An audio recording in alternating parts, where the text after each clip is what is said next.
أعوذ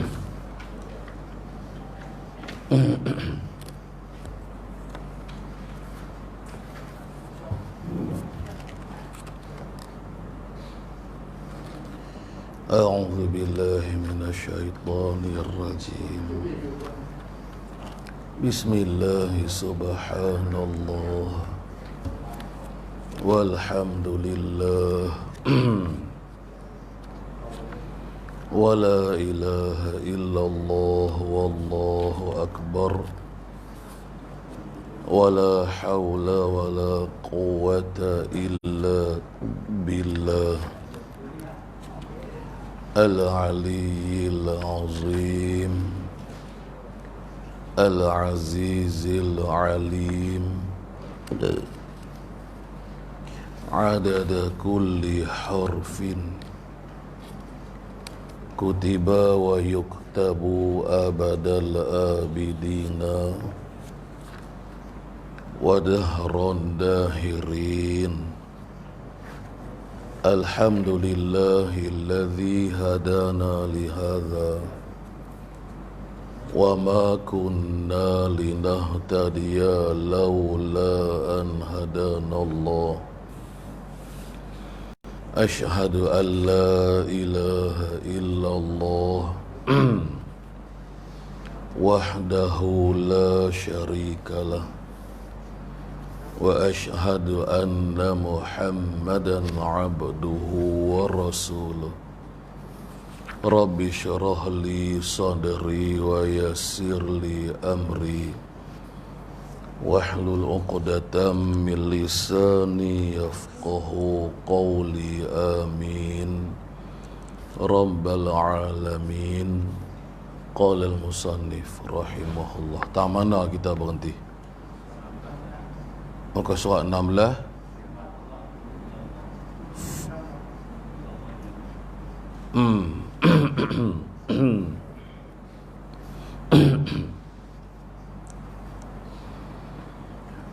Qala al-musannifu rahimahullah. Firman Allah telah berfirman oleh Allah Ta'ala. A'udzu billahi minasyaitonir rajim. Tubu ilallahi jami'a ayyuhal mu'minun la'allakum tuflihun. Surah An-Nur ayat yang kedua, ayat yang ke-31. Firman Allah, wa tubu ilallahi jami'a ayyuhal mu'minun la'allakum tuflihun. Artinya, taubatlah oleh kamu kepada Allah, kembalilah kamu kepada Allah, kembali daripada berbuat maksiat, kembali kepada taat kepada Allah Subhanahu wa ta'ala. Itulah dia taubat. Allah Ta'ala perintah kita orang-orang yang berdosa supaya berhenti dari melakukan dosa maksiat.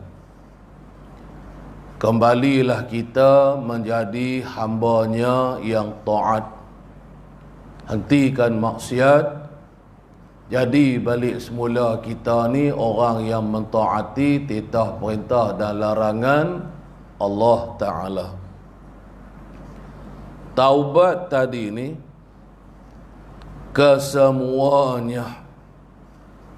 Hendaklah kamu bertaubat kepada Allah kesemuanya, kesemua dosa-dosa kamu. semua dosa yang kita buat, sama ada dosa yang besar ataupun dosa yang kecil, maka kita diwajibkan bertaubat. Siapa yang berdosa, ada melakukan maksiat, tapi dia tak bertaubat, maka berdosa atas dia. Dan berdosa tu sebab apa? Berdosa tu sebab dia tidak bertaubat. Sebab hukumnya bertaubat daripada maksiat yang kita buat, hukumnya ialah wajib. Tak buat hak wajib, jawabnya berdosalah. Kemudian sambungan lagi arti firman Allah, hai, yakni wahai orang-orang mukmin, wahai sekalian orang-orang yang beriman, sama ada yang lelakinya ataupun yang perempuannya, sekiranya kita ada melakukan dosa, segeralah kita bertaubat, rujuk kembali semula kepada Allah. Hentikan maksiat yang kita buat. Dan tanamkan cita-cita dalam hati, tak mau dah buat mengulangi semula maksiat sampai bila-bila pun. Dan di dalam hati ada penyesalan, menyesal sungguh-sungguh, kerana kita tidak taat kepada Allah, kerana kita derhaka lawan Tuhan. Allah Ta'ala suruh kita buat sesuatu, tiba-tiba kita tak buat.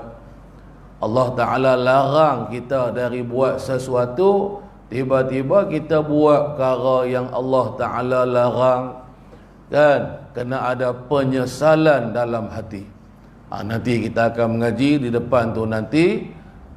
Yang ni juga kita panggil rukun taubat, nama dia. Supaya kamu berbahagia. Kenapa yang kamu perlu bertaubat?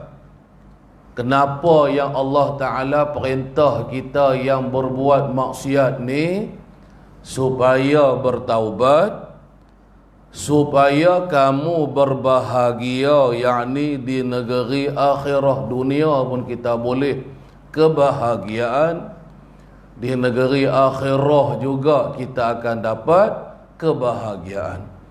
Nah, beruntunglah mereka-mereka yang tidak ada dosa. Dia akan dimasukkan oleh Allah ke dalam syurga. Sebaliknya, orang-orang yang berdosa, yang ada dosanya, yang dosanya tu tidak diampun oleh Allah Ta'ala, maka dia takkan dapat masuk dalam syurga. Sebab syarat orang nak dapat masuk dalam syurga ni ialah tak ada dosa. Kalau ada dosa walau sikit sekalipun, maka dia takkan dimasukkan ke dalam syurga. Dosa itu perlu dihapuskan dengan dibakar, diselau dengan api neraka dulu. Berapa lama tahunnya, lepas dah sepadan dengan dosa maksiat tu, dibakar dengan api neraka, maka barulah dapat kitanya masuk syurga. Itulah maksud dia nya. Baik. Sabda Nabi kita sallallahu alaihi wasallam, tubu ilallah fa inni atubu ilaihi kulla yaumin mi'ata marratin. Seterusnya sabda Nabi yang artinya, taubatlah oleh kamu kepada Allah. Masih lagi dengan perintah daripada syarak, menyuruh kita supaya bertaubat. Nah, yakni apabila kita ada melakukan maksiat lah maksud dia. Nah, apabila ada apa-apa maksiat, dosa yang kita buat, nah, maka kita perlu dengan segera bertaubat. Jangan duk galit-galit. Nah, jangan duk lupa, jangan duk lalai tentang perkara ni. Nah, sangat mustahak, penting. Nah, kita kira beginilah, selalu ana duk ulang sebut. Kita ni, kita duk berkira-kira kita nanti satu hari nanti kita akan mati. Itu pasti. Nah, jadi kita tak mau dua perkara ni. Kita harap sama dengan kita sekali esok apabila kita mati esok. Yang pertama, dosa kita dengan Allah. Yang kedua ialah dosa kita dengan sesama kita. Dan kita nak mati dalam keadaan kita tak ada dosa pun dengan Allah. Dan kita pun tak ada apa-apa kesalahan, dosa ke atas sesama makhluk Allah Ta'ala. Segala hutang piutang kita dah selesai kita bayar. Segala bentuk penzaliman yang pernah kita lakukan terhadap seseorang, sebarang bentuk penganiayaan, kan, sebarang bentuk pecah amanah misalnya yang kita pernah buat, wajib kita selesaikan sebelum kita mati. Nah, pejam mata rapat, orang tua-tua kata, kan, kalau kita tak ada dosa dengan Allah Ta'ala, tak ada dosa kita sesama kita ni. Nah, ni berhutang duit ringgit orang pun tak mau nak bayar. Awak duit ingat senang kalau nak mati esok. Roh tergantung, atas pun tak, bawah pun tak. Adakah sebut dalam hadis Nabi? Nanti kita akan sebut lagi. Tu maksud taubat ni, kan. Nah, kita nak beres. Nah, sebelum kita tutup mata, pejam mata, kita mati, kita tak mau ada apa-apa tanggungan, tunggakan, hutang apa pun kita dengan Allah Ta'ala dan juga sama-sama kita. Nah, biar mati, Alhamdulillah, lega banyak, tak ada masalah. Ni nak pejam mata rapat, duk teringat dulu aku ada makan duit orang tu. Kan? Dulu aku ada tipu dia ni. Dulu aku ada berhutang, aku tak kerti, tak mau bayar. Kan? Macam-macam lah kita ni. Kan? Awak berasa lagu tak apa kah? Berasa seronok kah kita duk? Tak ada nak berasa seronok Tu semua bala musibah untuk kita di akhirat esok tu. Ni tajuk taubat daripada dosa. Nantilah dia akan di bawah tu dia akan cerita lagi. Baik. Taubatlah kamu kepada Allah, maka bahawasanya aku, katanya baginda Nabi, ialah bertaubat kepadanya, kepada Allah, tiap-tiap hari 100 kali. Kita bukan cerita kita beristighfar.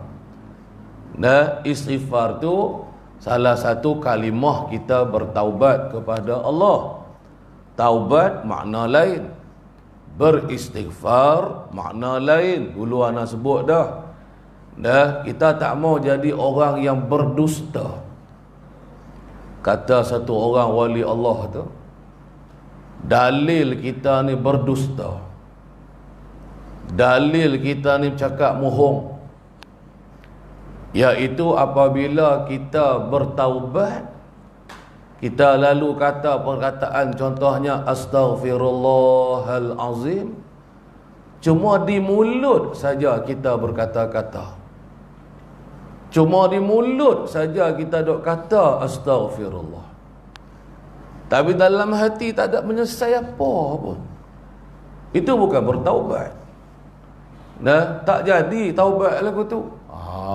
Kena faham betul-betul tajuk taubat ni, kan? Takut kita nak kata hari-hari astaghfirullahalazim, beribu kali kita dok kata.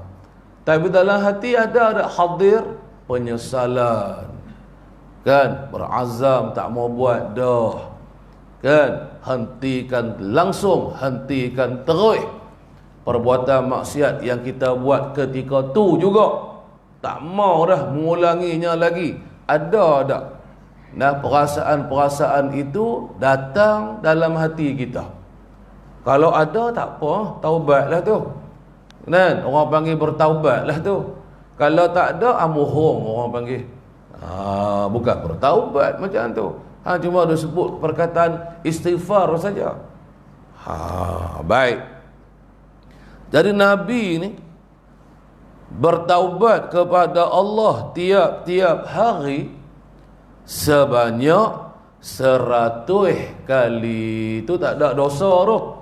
Yang wajib kita i'tiqad bahawasanya Rasul-Rasul Allah kesemuanya ialah maksum, dipelihara oleh Allah, kan? Daripada sebarang tipu daya syaitan iblis. Tak melakukan apa-apa dosa maksiat. Setera tu pun Nabi kita duk bertaubat sehari semalam sebanyak 100 kali. Duk ucap istighfar. Duk kata astaghfirullahalazim. Tu orang tak ada dosa tu. Kan? Sebab dia merasa diri dia berdosa. Tingginya sifat tawaduk yang ada dalam diri Rasul ni, kan? Sehingga kan dia merasakan diri dia tu duk buat dosa dengan Tuhan.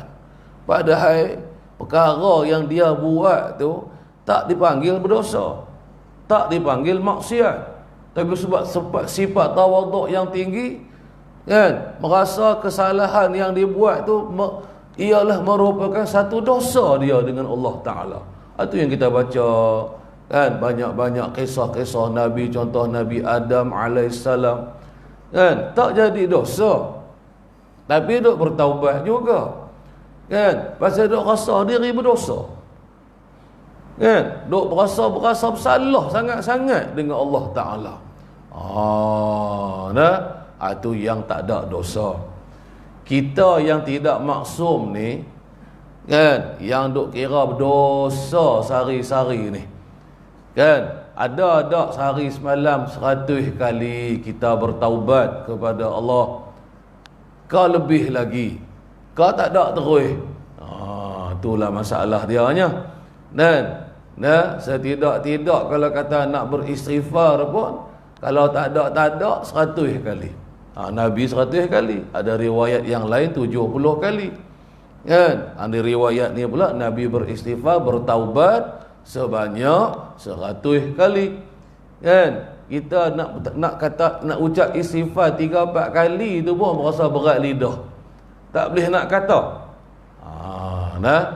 Baik, tak apalah. InsyaAllah saat lagi kita akan belajar rukun-rukun taubat. Apa yang perlu ada dalam taubat kita. Baik, qala al-musannif utlub mataban bin nadamati muqli'a wa bi'azmi tarki dhambi fi mastuqbila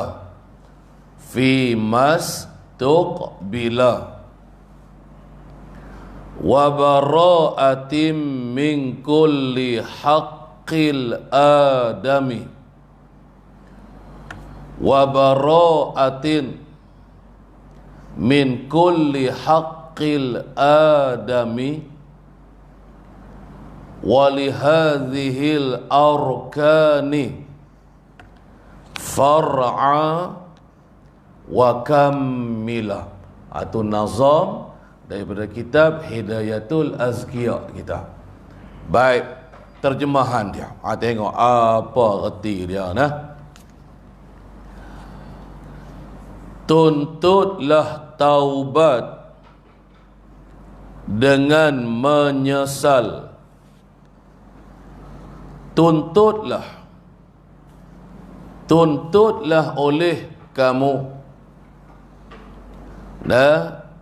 akan bertaubat. Maknanya Nah, maksud dia, tuntutlah oleh kamu wahai sekalian orang-orang yang mukallaf, akan taubat kamu itu dengan yang pertamanya ialah menyesal. Maknanya hal keadaan kita semasa kita bertaubat kepada Allah, rukun yang pertama, rukun taubat yang pertama ialah kena ada penyesalan dalam hati. Yang ni payah nak ceritalah, sendiri rasalah. Kan nak tunjuk lagu mana rupa menyesal tu, takkan nak boleh tunjuk pula kot. Kan? Tapi satu perasaan yang berasa perit, berasa sakit dalam hati, berasa sangat kecewa hati kita, berasa sangat bersalah dalam hati. Katanya ulama, kita nak hadirkan perasaan menyesal ni, antara cara dia ialah dengan kita iktiraf dosa kita dulu. Iaitu dengan cara kita mengaku dosa kita tu di hadrat, di hadapan Allah Ta'ala masa kita bertaubat. Jadi semasa kita bertaubat, kita ingatkan kembali apakah dosa yang telah kita buat, apakah kesalahan yang kita dah buat. Katalah kesalahannya, contohlah kan, kita tinggal sembahyang. Sembahyang ni kena qada. Selain daripada bertaubat, mesti qada. Baik, nak cerita taubat dulu. Jadi kita kena iktiraf, kita kena mengaku bahawasanya kita ada buat salah dengan Tuhan, dengan Allah Ta'ala lah. Kita mengaku dalam masa kita bertaubat tu, ikutlah kan, nak taubat di siang hari ke, nak taubat di malam hari ke, tapi segera tu kena segeralah. Buat dosa tu langsung kita terus bertaubat. Maka masa kita bertaubat tadi, kita duk kenangkan kesalahan kita yang kita dah lakukan, dan lalu kita mengaku bahawasanya kita ni bersalah. Kena mengaku bersalah. Jangan duk kahak lagi dah. Jangan duk buat keras pedai, orang panggil, tak ada buat salah apa tu keras. Tak ada dah tu, tak mau hak tu dah. Tak mau bagi ada dalam diri kita perasaan lagu tu. Perasaan yang perlu ada ialah rasa bersalah dan mengaku melakukan kesalahan. Itu penting. Apabila benda perkara ni duk ada dalam diri kita, maka semakin mudah kita nak ada perasaan menyesal, perasaan rasa menyesal. Kan? Kalau aku tak buat lah, misalnya kan, tapi tak adalah kata gitu. Kan, menyesal ni makna katanya kita menyesalilah kesalahan yang kita dah buat, berasa perit dalam hati, berasa sedih, pedih dalam hati pasal dia buat salah dengan Allah Ta'ala. Allah Ta'ala perintah suruh semayang, kan, aku lawan Tuhan, aku tak dengar perintah Tuhan, aku tak patuh perintahmu ya Allah. Dalam munajat kita tu lah kan, masa kita ada bermunajat dengan Allah Ta'ala kan, maka lalu rasa bersalah sungguh, tu terbitlah perasaan menyesal. Susah juga kan nak datangkan penyesalan ni kan, tapi hal lagu tu lah. Baik, itu yang pertama. Yang kedua, berhenti maksiat. Syarat yang kedua, ni rukun-rukun taubat. Contohnya tadilah, dan kita kata apa? Kita tinggal semayang. Hentikan maksiat kita yang tak semayang tu, dirikan semayang. Tu mana dia? Jangan lagi dah kita tinggal semayang. Mula hari saat kita bertaubat kepada Allah tu, tak buat dah, tak tinggal semayang dah. Kalau tajuk tinggal semayang kan, kalau tajuk maksiat lain, ada pula kan, ikutlah apa dosa yang kita buat tadi, Syaratnya dosa tersebut saat kita bertaubat dalam keadaan kitanya dah berhenti, tak buat dah.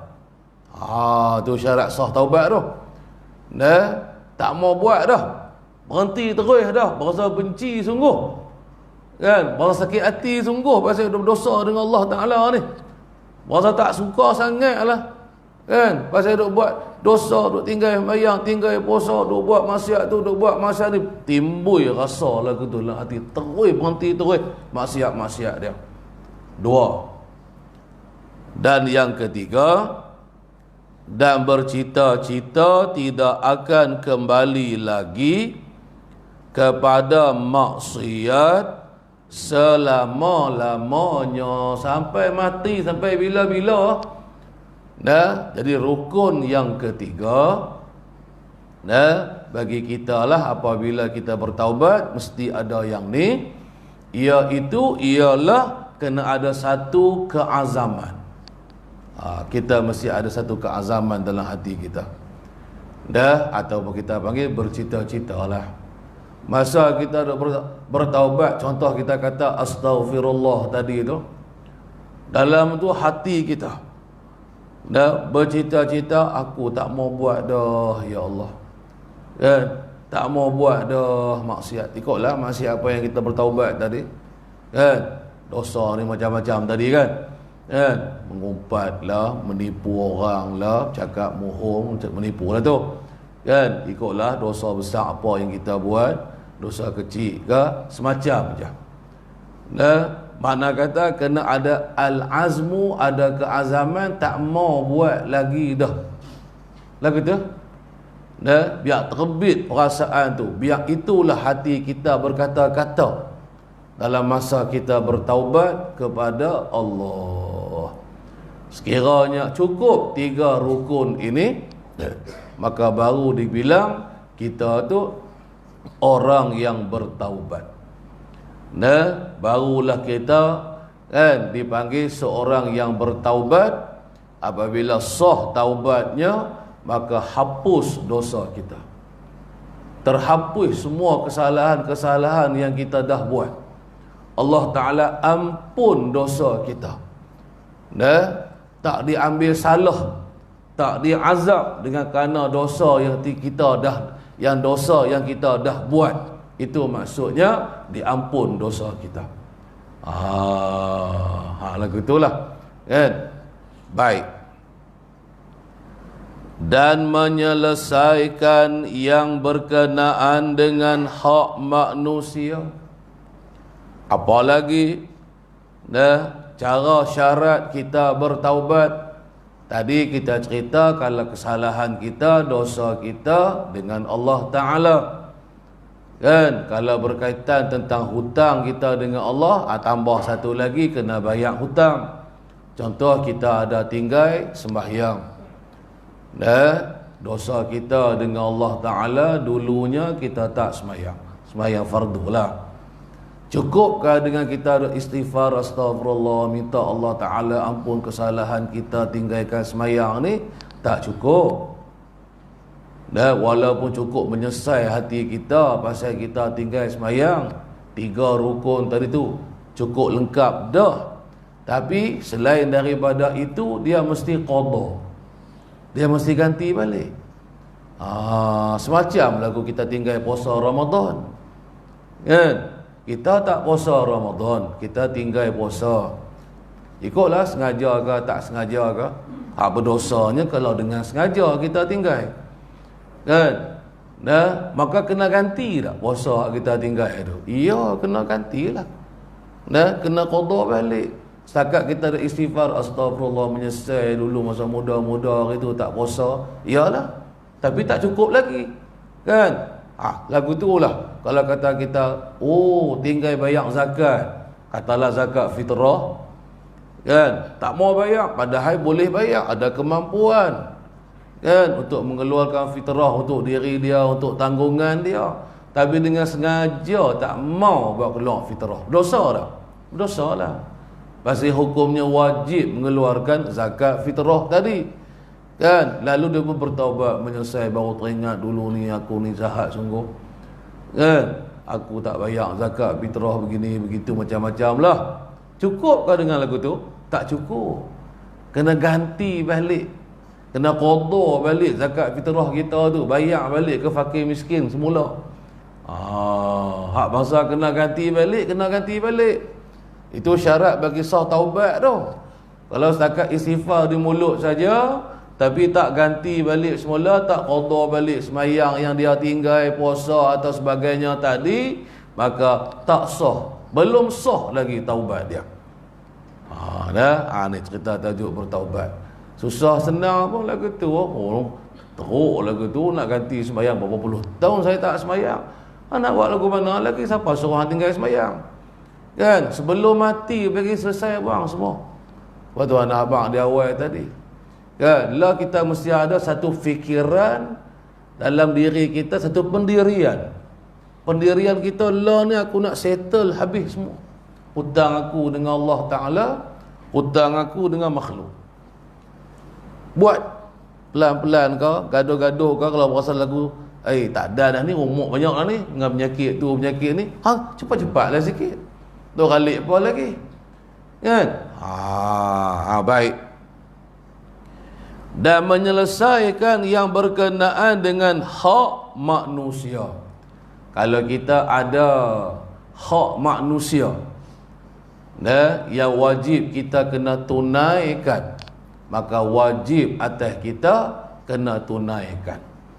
Kalau kawan yang kita manusia yang hak dia tu dia tak tahu, wajib kita kena bagi tahu dekat dia.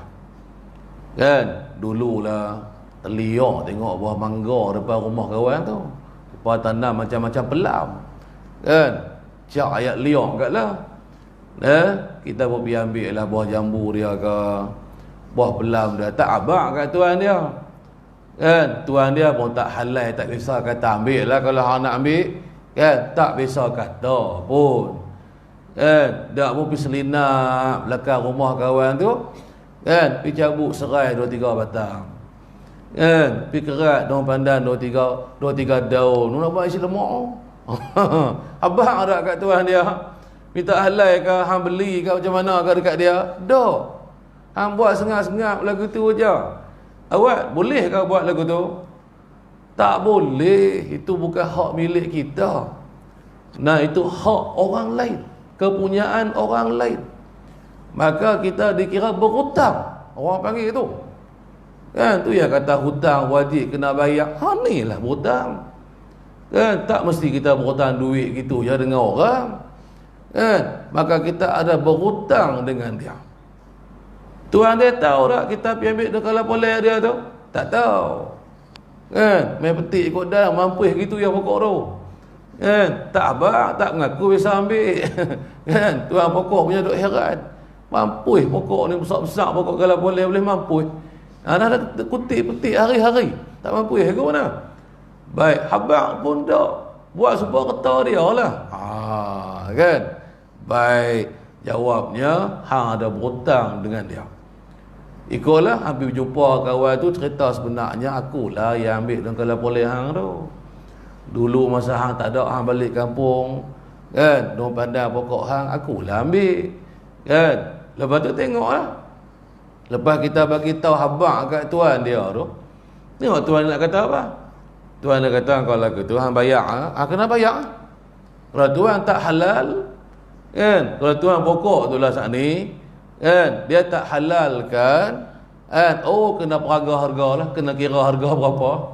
3 helai daun pandan kedai berapa? RM2. Bayar RM2. Contoh. Ikutlah. Kecuali kalau tuan tu kata, apa ambil ke hang, kan? Lega banyaklah free. Dia bagi heboh dekat kita. Kan? Jangan sampai tak tahu apa satu. Sampai ke mati, dia mati ke kita mati ke. Terhutang kita dengan dia tu. Nak buat lagu mana tu? Kan? Selesai dah? Habis dengan lagu tu je kah kita ni? Dah tak selesai. Esok ada kira-kira lagi pula negeri akhirat esok. Akhirat lagi susah. Atas dunia ni berapa susah dah kan nak buat selesai. Tapi di akhirah lagi susah nak selesai hutang kita dengan sama-sama makhluk manusia ni. Jadi dalam tajuk taubat ni, kalau ada apa-apa mana-mana hak manusia yang kita ambil, ganti balik, bayar balik, ataupun pulangkan semula. Kan, tanah itu bukan tanah hang. Kan, habis mengerah biduk tanah orang. Kan, hang boleh mengaku lah pula kata tu tanah hang. Kan, padahalnya tidak. Kan, padahalnya bukan. Habis ceroboh biar ambil hak orang. Pulangkan balik sebelum kita mati. Dosa tu hari-hari duk berdosa dengan Allah Ta'ala. Kan, kalau matilah, kan, wajib waris-waris si mati kena pulangkan balik. Kalau tanah lah. Kan, apa pula lah yang kata benda hak milik orang tadi, itu maksud dia selesaikan. Kan, jangan tunggu. Sebab kita baca adalah hadis-hadis Nabi cerita tentang masalah hutang ni. Kan, bisa terjadi di zaman Nabi. Nabi tak mau semayang jenazah ni. Satu mayat, Nabi tak mau semayang jenazah dia. Pasti dia ada hutang. Kan hadis Nabi ada kata, yang mana arti dia, roh orang yang berhutang ni terawang-awang. Naik atas pun tak, naik bawah, turun bawah pun tak. Kan? Nak abaknya apa? Maksudnya dia tak pi ke mana-mana. Pasal kita ni esok apabila kita mati, sama ada roh kita ni pergi ke tempat yang dirahmat oleh Allah atau tempat yang dimurkai oleh Allah. Esok roh kita ni. Dan tiba-tiba roh kita tak ke mana-mana. Tak dapat rahmat Allah Ta'ala. Maka sebab tu Nabi tak semayang mayat orang yang hutang dengan sengaja tapi tak mau bayar hutang. Dengan sengaja pidai orang bagi tak mau bayar hutang. Kan? Sebab orang tu tak dapat rahmat Allah, macam mana Nabi nak doakan untuk dia tu dapat rahmat Allah? Sehinggalah ada siapa-siapa yang sanggup nak bayar hutang kawan ni. Kan? Sahabat dia ke, anak-anak dia ke, waris-waris dia ke sanggup. Kan? Dipindahkan hutang kepada dia, dia sanggup nak bayar hutang. Kan? Barulah roh kita selamatlah. Kan? Itu cerita tajuk orang berhutang ni, hadis Nabi cerita ke orang yang berhutang ni macam-macam. Orang yang mati syahid perang fi sabilillah. Kan? Allah Ta'ala ampun semua dosa-dosa dia, kecuali dosa dia berhutang. Dosa dia berhutang Allah tak ampun. Walaupun kita kata mati syahid dia masuk syurga, segala semua dosa dia tadi, kan, Allah Ta'ala ampun. Tapi kalau orang tu ada hutang, Allah tak ampun, walaupun dia mati syahid. Banyak lagi lah hadis-hadis Nabi dah cerita tajuk hutang tak mau bayar ni. Kan? Tak kira lah hutang kita sikit ke, hutang kita banyak ke, jangan duk jadi pidai jenis bangsa nak hutang tapi tak mau nak bayar. Kecuali dia tak mampu nak bayar, tu soal lain. Ni dia boleh bayar saja tak mau bayar. Kan? Genap minggu makan KFC beratus boleh. Hutang RM50 kawan ni berpuluh tahun tak boleh bayar lagi. Apa kejenis? Kan? Saja tak mau bayar. Lepas tu buat nak berkelahi lagi senang, tak payah bayar terus. Kan? Tuan main minta kau berkelahi dandan. Kan? Masa muka cium, betul dah tuan hutang tu minta hutang dia dengan kita. Yang kita nak marah pasal apa? Kan? Pasal apa nak cari pasal? Nak buat terik? Kalau dah berkelahi tak kena bayar terus. Yalah, lagu tu lah kot. Berdosa. Cerita dosa. Kan? Mati pejam mata tak mau rapat lah. Lagu tu lah maksud dia. Baik. Nanti dia akan cerita lagi.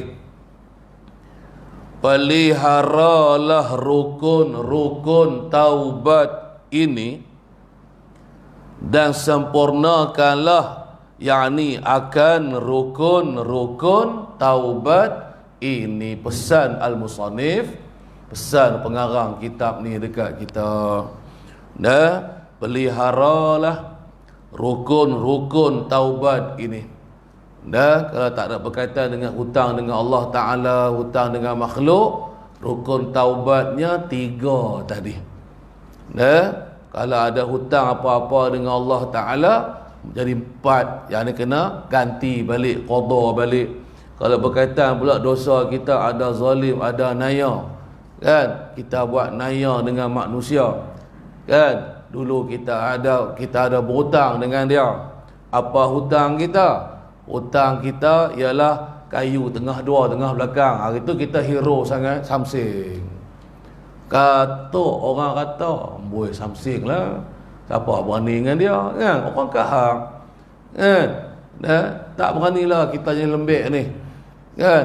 Kalau tak kena dengan dia, penampak main-main gitu ya, bagi, kan? Buh nampak ke, buh penumbuk ke, buh kayu 32 ke, hero sungguh, kan? Banyak sungguh orang yang hang katok, yang hang pukul, kan? Bukan ada orang tu buat salah puan dengan hang pun, saja pasal tak mau dengar kata hang, tak mau turut. Ada Samsing sangat ni, tunggulah, tu hutang semua tu.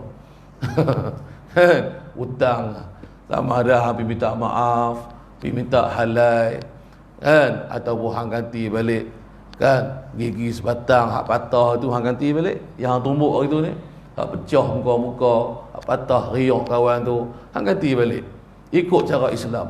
Sama ada qisas, sama ada qawad, kan? Hang ganti balik. Kalau kawan tu tak mau nak halal balik, kan? Hang tunggu lah sampai ke akhirat esok, penat banyak. Lagu itulah, kan? Baik. Musannif, yakni pengarang matan ni, matan Hidayatul Azkiya kita, pengarang ni namanya apa? Zainuddin bin Ali Al-Ma'bari Al-Malibari.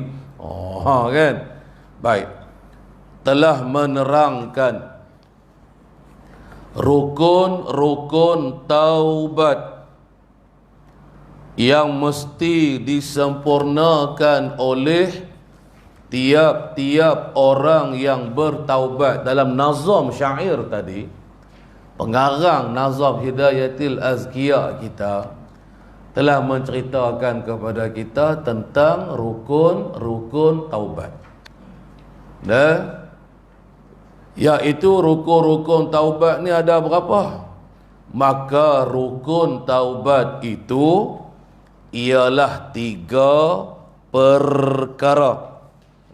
Jadi rukun taubat yang Al-Musannif terangkan dekat kita tadi ada sebanyak 3 perkara.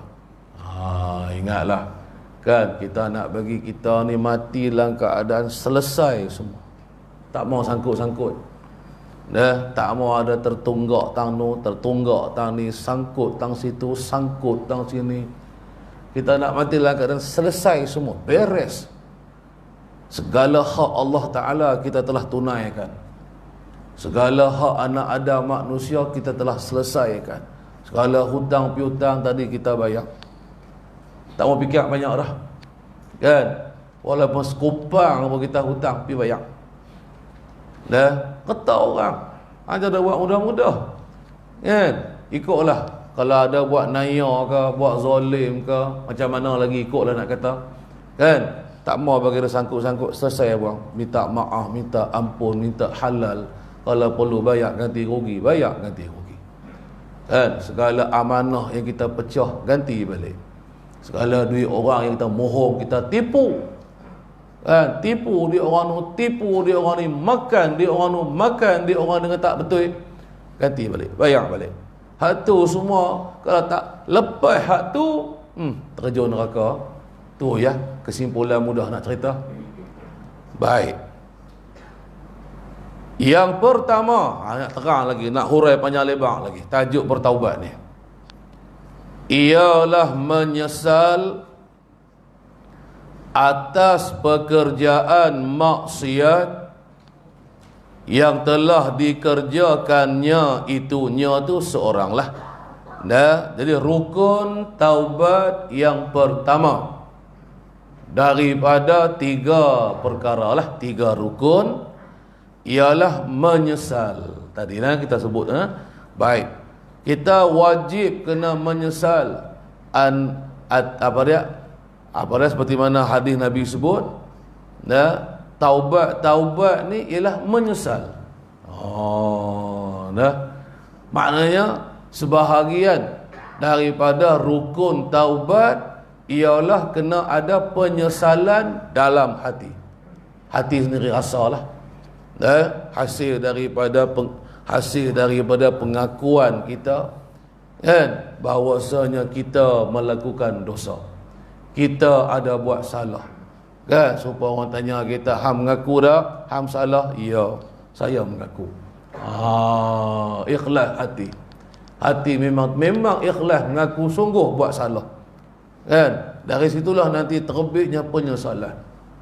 Kan? Menyesal tak sudah. Kan? Tu punca tanda-tanda kata kita tu bertaubat. Lepas tu maksiat, menyesal atas pekerjaan maksiat yang telah dikerjakannya seorang itu. Ikutlah apa dosa dulu kita hero sangat mayang tak. Start daripada balik umur 15, katalah dengan umur kita balik ni, kan, berlambak tak mayang, kan, 16, 17 mai umur 40-an ni kot baru nak kenal tangga surau, tangga masjid, kan. Banyak mana dah, tak larat nak kira lah semayang yang kita tinggal itu berapa ribu pun tak tahu, kira niri lah. Semua tu mesti diselesaikan. Tak mau ada hutang kita dengan Allah Ta'ala, hutang kita tak semayang. Bertaubat, qadalah sedaya upaya. Gantilah pelan-pelan ke, laju-laju ke, ikutlah. Kan? Kalau tak boleh buat laju-laju, buat pelan-pelan. Kan? Sampai habis setakat hak kita berdaya nak buat. Kan? Usaha untuk bertaubat tu kena ada. Ni langsung tak mau taubat. Kan? Langsung tak ada rasa bersalah apa. Serta menyesal tadi ni, katanya al-musannif, serta bersedih hati atas adanya kesalahan. Bertaubat, yang kata menyesal dalam hati itu tadinya, dalam keadaan kita bersedih hati, kena ada perasaan sedih. Pasal apa kita berasa sedih ni? Pasal kita ni buat salah dengan Allah Ta'ala.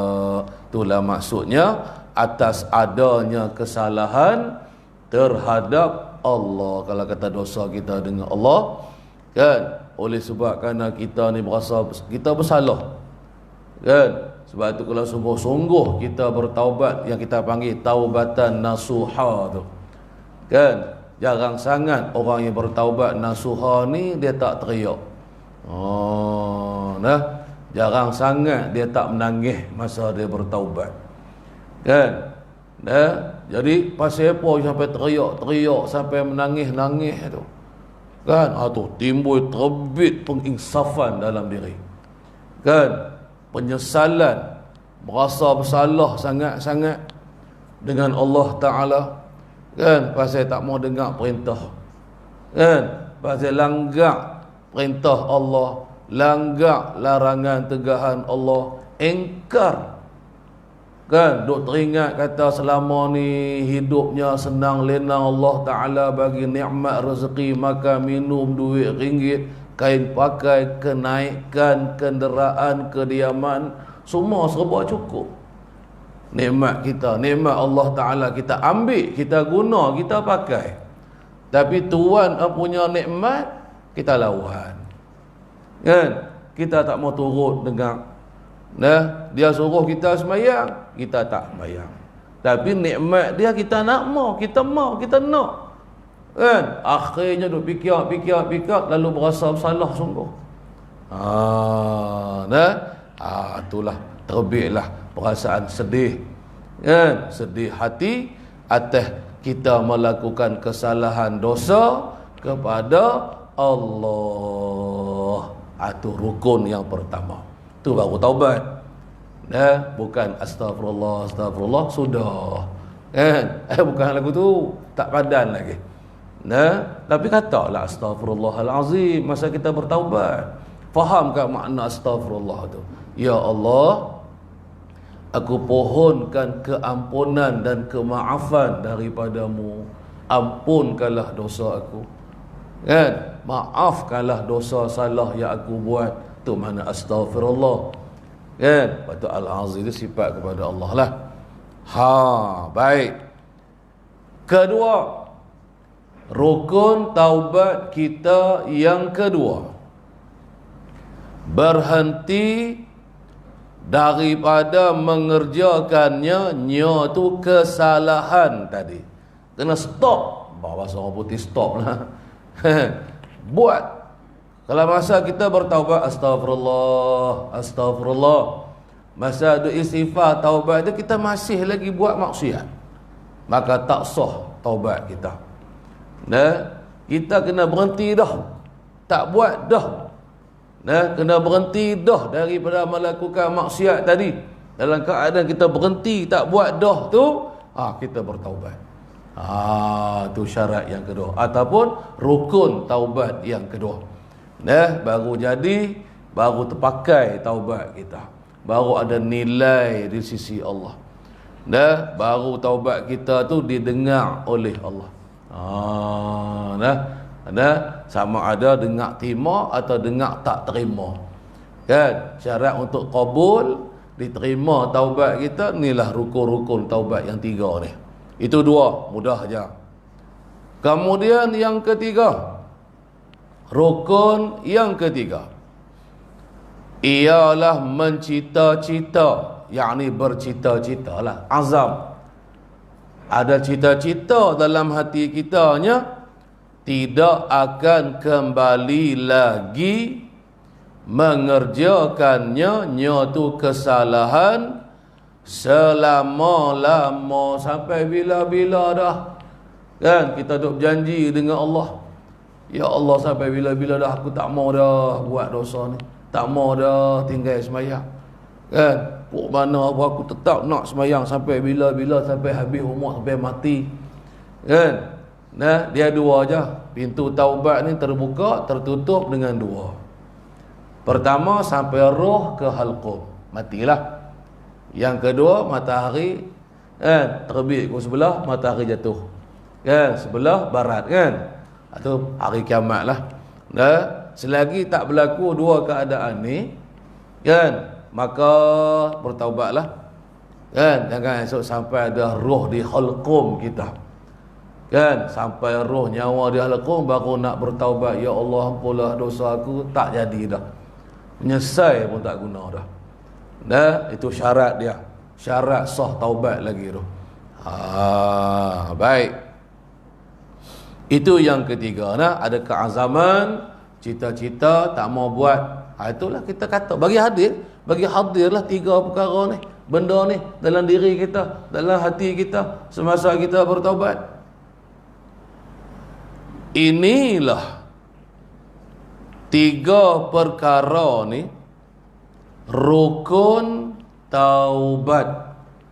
Nah, jadi katanya al-musannif risalah kita ni, inilah tiga perkara, nah, iaitu rukun bagi taubat. Rukun tu asas, tiang. Tak ada hak ni tak sah. Supaya semayang lah 13 rukun kan. Tak ada mana satu dari 13 rukun tak sah semayang. Lagu itulah contoh nak faham makna rukun. Mahiyah dia, diri dia, zat tubuh badan taubat tu terdiri daripada tiga perkara ni, baru dipanggil taubat. Ada tiga macam, tiga perkara ni baru dipanggil taubat. Tak ada kurang mana satu dari tiga ni, tak ada langsung ke, tak ada taubat. Gitu reti dia. Baik. Jika kesalahan yang berkenaan dengan hak Tuhan, jadi rukun taubatnya ialah tiga perkara. Bila sekiranya kesalahan, dosa yang kita buat tadi ialah yang berkenaan, berkaitan dengan hak Tuhan, seperti kita bercakap mohong ke, kita ada buatlah apa maksiat berzina ke, kan? Kalau mengumpat, tambah lagi syarat taubat tu pula. Rukun taubat, kena pergi minta maaf dengan orang yang kita mengumpat tu. Tu nantilah dia akan sampai lagi.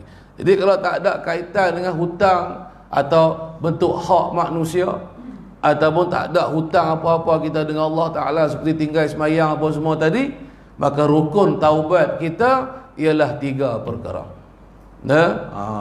Kan? Kalau boleh, semayang 2 rakaat sunat taubat dulu. Kalau kita mengaji dalam kitab Minhajul Abidin Imam Ghazali, kan, kita bangkit tengah-tengah malam, 2/3 malam tu, kan, lebih kurang pukul 3 ke pukul 4 pagi itulah, kan, kita bertaubat. Sunat kita mandi sunat taubat dulu. Kalau tak sejuk lah, kan, lagi mandi hentam demam, tak apalah. Tapi kalau boleh mandi, kan, mandi sunat taubat orang panggil. Lepas kita mandi sunat taubat tu, kemudiannya kita pun buat 2 rakaat sembahyang sunat taubat. Nak baca surah apa, baca surah apa pun, kan. Lepas kita dah selesai sembahyang sunat taubat tu, kita pun bertaubatlah, kan. Kita nak bermunajat apa dengan Allah Ta'ala, kita nak merayu apa, minta apa dengan Tuhan, kan. Kita nak mengaku apa di hadapan, di hadrat Allah Ta'ala, apa yang kita dah buat, apa kesalahan yang kita dah buat dengan Tuhan, terhadap Allah, terhadap manusia, makhluk, kan. Apa yang kita nak minta keampunan. Dan mesti dengan keadaan taubat tu bagi jadi nasuha. Taubat nasuha ni lah yang cukup lengkap 3 rukun ni. Cukup lengkap 3 rukun ni baru dia panggil taubat yang nasuha, kan, yang khalas, yang suci, yang bersih, kan. Memang betul-betul lah dia tu bertaubat kepada Allah, bukan main-main lagi dah ni. Baik. Lepas tu katanya lagi al-musannif, dan jika dosa yang bersangkutan dengan hak manusia, ni penat sikit ni, kan. Kalaulah kesalahan kita ada terhutang lah, macam tu lah cerita bahasa nak faham mudah lagi, dengan dosa kesalahan kita berkaitan dengan hak manusia. Kita ada berhutang gigi sebatang. Katalah gigi sebatang, kan. Hari tu kan kita hero, kan, pergi cari jumpa tengah jalan, bagi penabuh terus, kan, patah gigi kawan tu sebatang, pecah muka, pecah lidah. Pasal ceritalah darah hak menitik banyak mana tak tahulah, kan, dengan sakit, kesakitan dia. Baik, itu hutang kita dengan dia. Habis lagu tu kan, aku dah seronok ke pasal kita dah tumbuk dia, kan, dah berasa bangga ke, sembang kata pula ke orang habaq, dia tu aku tabuh dah, kan, aku pukul dia, pecah muka-muka, hero lah tu, kan, hebat sangat lah, kan. Juah buat maksiat berasa bangga dengan maksiat yang hang buat. Itu hutang kita dengan manusia tu. Selagi atas dunia ni tak selesai, hang pejam mata tak rapat sungguhlah. Contoh lagu tadilah kita habaq, kan. Lepas tu kan di akhirat, nanti kita baca hadis depan ni, bawah ni, apa akibat dia kalau di dunia tak selesai.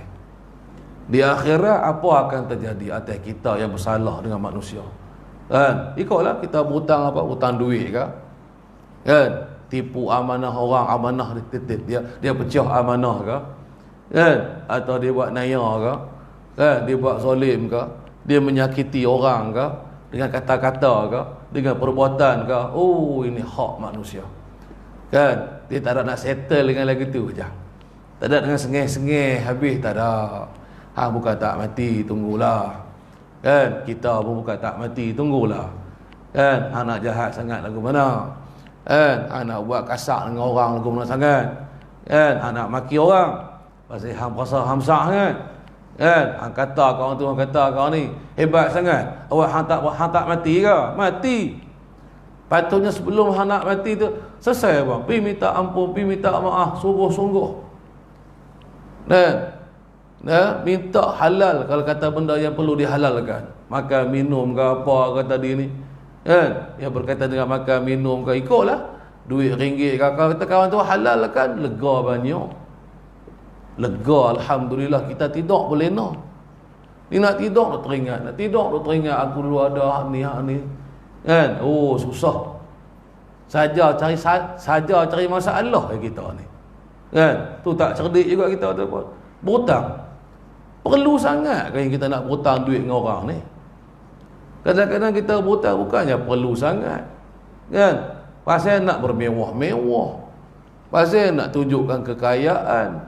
Nak buat kenduri kendaraan sampai perberat diri, berhutang puluh-puluh ribu sampai ke boleh anak 4-5 orang pun tak habis lagi payah hutang. Hutang bank puluh ribu, buat loan personal lah, apa personal lagi. Kan? Bukan sikit-sikit hutang. Nak buat apa? Banyak-banyak serupa tu, yang kenduri kendaraan serupa tu lah juga. Hang sebelah kami sekok tak habis 1,000. Kan? Hang beli ayam 450-60 ekor tak habis 10,000 tu. Kan? Jadinya semua tu berhutang. Kan? Tak apalah. Kita boleh bayar, cepat-cepat kita bayar. Sekiranya mati tak dan bayar. Yang tu masalah lorat. Kan?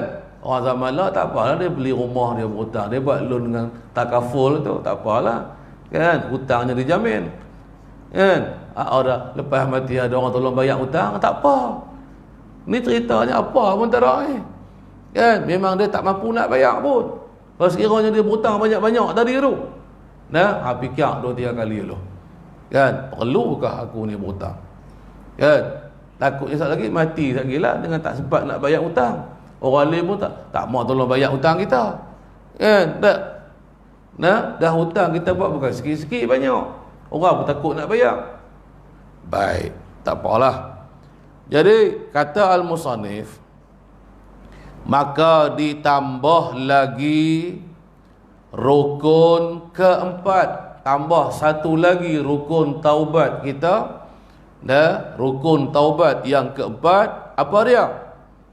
Yaitu rukun keempat ialah supayalah tu diselesaikan kepadanya tu manusia tadi. Yakni diselesaikan hak tadi kepada manusia. Tambah yang keempat, kalau kata tadilah kan ada hutang duit, kan, ataupun kita ada pecah amanah, kita ada menipu orang, semua tu berdosa saja tu. Kan? Kita ni pula kan duk bohong orang kata meh masuk saham dengan aku. Kan? Masuk RM10 dapat RM10,000 tu, dia kaya cepat sungguh. Habis satu kampung. Kan? Jual kebau, jual lembu, segala jual. Nak kaya cepat. Apa kawan ni bohong ya. Kan? Duk menipu orang ya. Kan? Cukup hari lari. Kan? Dia boleh beratus-ratus ribu, berjuta pun boleh. Kan? Hak orang kena tipu ni pun berlambak-lambak. Selesaikah dengan lagu tu? Tak selesailah. Kan? Jawabnya, tunggu di akhirat lah kalau lagu tu. Sebab tu kalau orang ada berhutang duit dengan kita, dia dengan sengaja tak mau bayar, tak apa, tak lorat kan? Tak ada nak susah hati apa sebenarnya kita ni. Balik kita yang bagi pinjam, bagi hutang duit kat dia tu, patutnya dia lah yang berhutang tu lah kena susah hati. Fikir fikir hutang tak bayar, tak boleh apa, tak bayar lagi ni. Sebab untungnya, kira untung lah pula. Kan?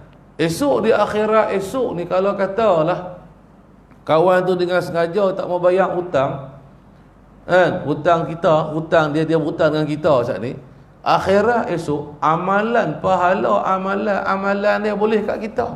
Sebanyak mana yang dia hutang dengan kita, sebanyak tu amalan dia pahala amalan dia boleh ke kita. Kalau tak ada pahala amalan, ataupun kalau ada pahala amalan dia tu, tapi tak banyak. Kan? Tak banyak manalah. Kan? Dosa kita pula tahu dan timbang amalan dia pula. Nah, oh untung, tak ada masalah apa, tak mau bayar, suka hati hang lah. Kan? Kita minta dah, habaq dah. Kan? Halal atau pulang atas kita, nak halal tak mau halal. Tak mau halal nak sembang di akhirat esok, kita sembang di akhirat. Di mahkamah Allah Taala esok. Kan? Kesudahannya bagi yang berhutang tak mau bayar ni kok mana pun susahlah. Cerita susah tak ada senang. Kan, sama ada berdosa dia tak berdosa, sengaja bayar, sengaja tak mau bayar, ataupun memang tak mampu nak bayar, tu bab lain, dosa atau tidak. Tapi kesannya di akhirat, walaupun hang tak bersalah, tapi esok ni pahala amalan hang ambil buh dalam timbangan amalan kawan yang bagi hutang duit kat hang tu. Nah, menolong orang, salah satu cara kita tolong orang, kita bagi hutang kat dia. Dia main merayu kita, cerita susuan nak habis, kita pun kesian. Kan? Kita pun tak ada banyak mana pun. Kan? Nak bagi terus pun kita pun tak mampu, tak apalah. Ambil lah aku sedekah kan. Sedekah lagi bagus lah. Ataupun kata kita nak berhutang lah, bagi hutang kan. Bagi hutang RM50 ke, RM100 kat dia ke. Kan? Pasal dia kata nanti cukup bulan aku dapat gaji aku bayar. Tak apalah. Cukup bulan apa, bertahun dah tak bayar-bayar. Kan? Jadi ramai yang jenis ni. Ceritanya ramai. Tak berasa bersalah langsung.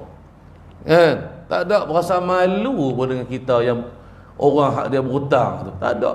Bahkan tuan hutang pula jadi malu nak jumpa dengan dia pula, dah terbalik pula jadinya. Kan? Lagu itulah keadaan dia kan. Tapi kita cerita tajuk hak anak Adam. Hak manusia. Kan? Segalalah hak milik dia. Ya, tadilah kan pergi hentam sapu buah jambu kawan tu. Oh, buah muktan. Kan? Ni cerita tanah kawan tu lah ni. Pokok-pokok dia lah. Kan? Kena musim muktan. Kan? Oh, ranum elok merah menyala. Kan? Terliok berhenti motor, buah leraga penuh. Puas hati sungguh. Makan tang tu sudah cerita dah. Kan? Banyak mana dah makan. Kan? Petik pula bola. Kan? Buah dalam raga tu teringat nak balik ke anak cucu. Baik. Hang punya ke? Bukan. Hak siapa tu? Adalah hak si polan tadi. Hang minta ke dia? Hang beli ke? Hang minta alai ke? Dia bagi ke? Dok kan? Hak jenis ni dia buat tak tahu. Dia buat supaya tak ada apa Dia tak ada rasa takut ke berdosa, tak rasa bersalah ke duk makan hak milik orang ni. Kan? Tak tahukah perbuatan itu hukumnya haram berdosa? Kan? Ni kita buat beban ni, orang jenis beban ni. Dia tak kerti apa satu ni. Kan? Dia kira dia je. Buat derian, hak orang, hak dia. Habis sapu. Kalau dia nak kampung-kampung ni lah. Macam-macam. Hak sapu, getah pok sekerak orang lah. Macam-macam jenis. Janganlah. Ni semua hak orang. Semua esok. Kalau kata kita matilah esok, kan? Dosa lah tak selesai. Dosa kita tak selesai. Tak selesai akan dibicara di mahkamah Allah esok. Kan? Baik, tak apalah. Mudah aja kan? Iaitu supaya diselesaikan kepadanya, kepada manusia tadi. Baik, habis tang situ. Puasa lama dah. Tak bunyi jam pun noh. Sejam lebih lah, sejam lah. Jadi sekejap lagi pemarah pula. Jadi kita berhenti insya-Allah lah kita sambung lagi bulan depan.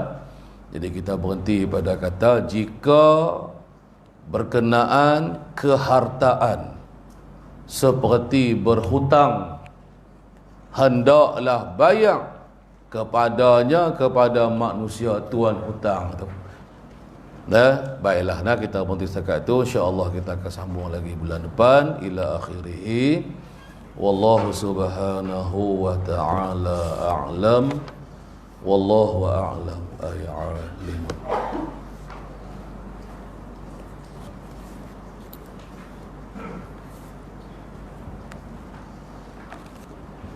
Ni ada soalan ni. Banyak soalan pun. Soalan pertama, ibu saya telah menyimpan ikan yang telah busuk dalam peti air, bukan di tempat yang boleh beku di rumahnya. Saya telah buang ikan tersebut kerana tak mau ibu makan ikan tersebut, tetapi perbuatan tanpa pengetahuannya, dan saya ganti ikan yang baru dibeli oleh saya. Apakah perbuatan saya itu menjadi satu dosa kepada ibu saya? Dia pergi buang ikan hak busuk dah, tapi ikan tu ikan hak mak dia punya. Adakah masalah ni perbuatan saya satu dosa kepada mak saya? Pasal mak dia tak tahu. Dia ceritanya ikan hak busuk ni memang tak boleh makan, tapi kalau kita buat baja boleh. Itu masalah dia, kan? Jadi masih lagi hak milik mak dia. Ikan hak busuk dah pun, kan? Jangan kita berkira nak makan. Kalau dah busuk memang orang tak makan, kan? Mungkin dia nak buat baja ke, nak buat apa ke selain daripada makan, kan? Jadi kalau tanya saya, tak boleh jugalah pergi buang ikan tersebut, pasal hal tu kepunyaan orang. Walaupun dah busuk, kan, kita pun tak tahu dia nak buat apa dengan ikan hak busuk dah tu, kan? Patutnya pergi tanya dululah abang kat dia ke. Lagu tu je lah jawapan saya nya nah.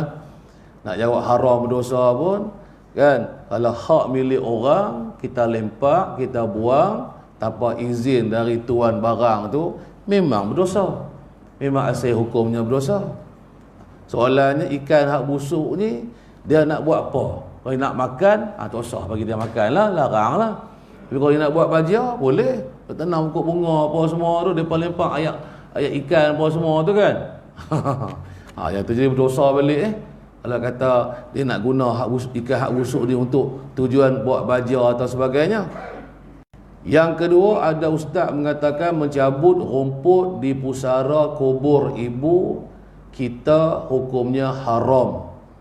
Katanya lagi rumput itu sedang berzikir. Jawapannya iya. Betul lah ustaz tu kata tu betul.